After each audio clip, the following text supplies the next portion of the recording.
Ils prennent la route pour Paris pour faire entendre leur malaise. Comme partout en France, le personnel du centre pénitentiaire du Val-de-Reuil déplore un manque de moyens et d'effectifs. Ici, il manque 20 surveillants. On parle de situation catastrophique. Au quotidien, c'est de travailler en insécurité, c'est de travailler avec un manque de personnel énorme.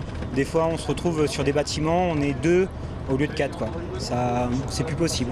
Je me suis fait agresser il y a 2 ans et demi et luxation de la rotule.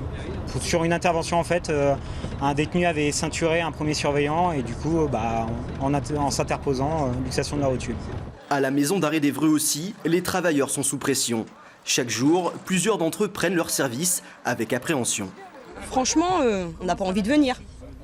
On n'a pas envie de venir parce qu'on ne sait jamais comment ça va se passer. On gère au fur et à mesure. On croise les doigts pour qu'il ne se passe rien. En France, 4500 agressions ont été recensées cette année. Une insécurité qui pourrait être diminuée avec plus de personnel selon les surveillants. C'est le message qu'ils veulent faire passer.